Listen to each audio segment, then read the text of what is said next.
Hello friends, welcome back to my channel. आज मैं आपके साथ उड़ीसा की एक ट्रेडिशनल रेसिपी झींगा करी की रेसिपी शेयर करने वाली हूँ।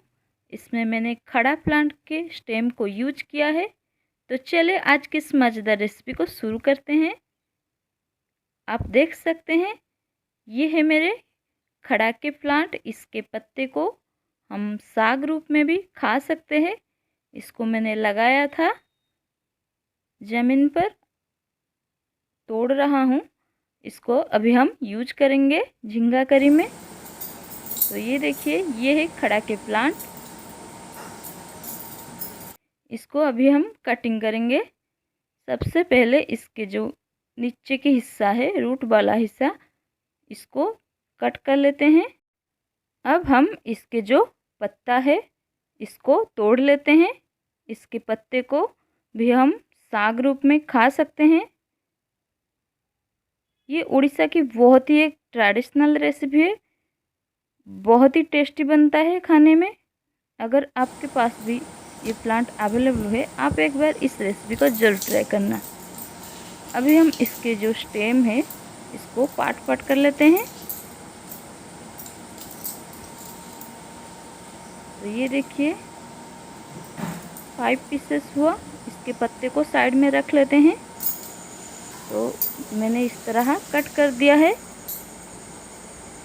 इसके लिए मैंने एक बड़ा साइज का प्याज लिया है, 10 से 12 लहसुन की कलियां और एक छोटा 1 इंच अदरक की टुकड़ा लिया है। प्याज को हम कद्दूकस कर लेते हैं इस कूटे की सहायता में।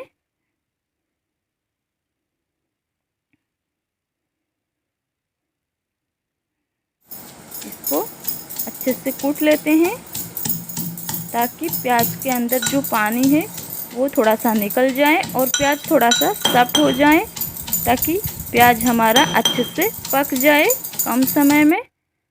इसी तरह मैंने लहसुन और अदरक को भी कद्दूकस कर लिया है। और मैंने यहाँ एक ड्राई मैंगो लिया है, एक टमाटर लिया है। इससे इस करी का टेस्ट बहुत ही अच्छा आता है। और झींगा को मैंने फ्राई करके लिया है और 2 मीडियम साइज का बॉइल्ड पोटैटो लिया है। मिक्सी में हम 2.5 टेबल स्पून मस्टर्ड सीड और 1 टेबल स्पून जीरा डालेंगे। थोड़ा सा पानी डालेंगे इसमें। इसका एक फाइन पेस्ट बना लेते हैं। तो ये देखिए, इसका एक फाइन पेस्ट बन गया है। आप देख सकते हैं। पैन को गरम करते हैं, इसमें डालते हैं 3 टेबलस्पून सरसों का तेल। इससे करी का टेस्ट बहुत ही अच्छा आता है। थोड़ा सा जीरा डाल लेते हैं। अब हम इसमें डालते हैं प्याज को। तो प्याज को पकाने में ज़्यादा टाइम नहीं लगेगा, क्योंकि हम इसको अच्छे से कूट लिया है। प्याज को थोड़ा सा गोल्डन ब्राउन होने तक फ्राई करेंगे। अब हम इसमें लहसुन और अदरक की पेस्ट को डाल लेते हैं। इसको अच्छे से मिक्स कर लेते हैं।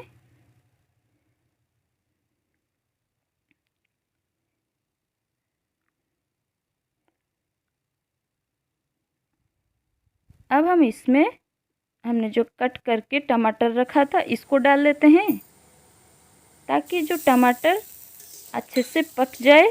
इसीलिए मैं इस वक्त टमाटर को डालती हूँ। थोड़ा समय प्याज लहसुन और अदरक के साथ फ्राई होने के बाद ये अच्छे से पक जाएगा। जब हम हल्दी और लाल मिर्च डालेंगे, मैंने यहाँ 1/2 टेबल स्पून हल्दी, 1.5 tablespoon red chilli powder डाला है। स्वाद के अनुसार थोड़ा सा नमक मसालों के लिए, ताकि टमाटर भी अच्छे से पक जाए। थोड़ा सा पानी ऐड कर लेते हैं।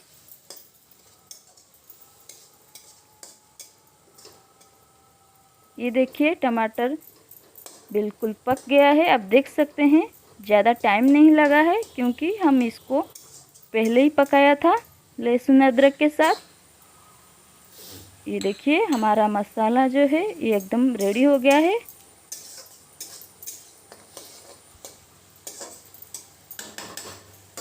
अब हम इसमें झींगा को डाल लेते हैं, खड़ा को भी डाल लेते हैं। बॉइल्ड पोटैटो को भी डाल लेते हैं। अच्छे से मिक्स कर लेते हैं। थोड़ा सा पानी ऐड कर लेते हैं क्योंकि ये जो खड़ा की स्टेम है ये पकने में थोड़ा सा टाइम लगता है। इसमें हम डालेंगे थोड़ा सा चिकन मसाला,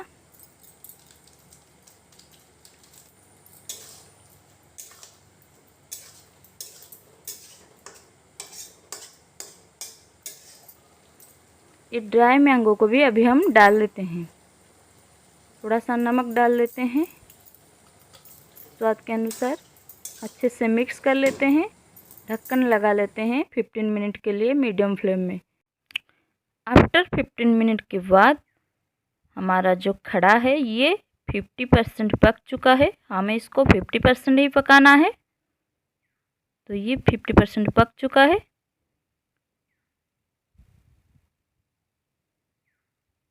अभी हम इसमें थोड़ा सा पानी डाल लेते हैं। हमने जो पेस्ट तैयार किया था इसको डाल लेते हैं। इसको अच्छे से धोकर भी इसका जो पानी है इसको ऐड कर लेते हैं। आपको जितना पानी चाहिए आप उतना पानी ऐड कर दीजिए। अब हम इसको मीडियम फ्लेम में 10 मिनट के लिए पकाएंगे। और ये देखिए 10 मिनट के बाद हमारा जो खड़ा है ये एकदम बहुत अच्छे से पक चुका है। आलू को तो हमने पहले से ही पका लिया था।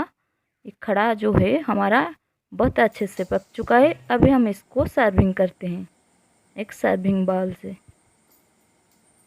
ये बहुत ही टेस्टी लगता है खाने में। आप एक बार ज़रूर ट्राई करना।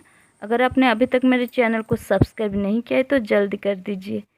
Thanks for watching my video.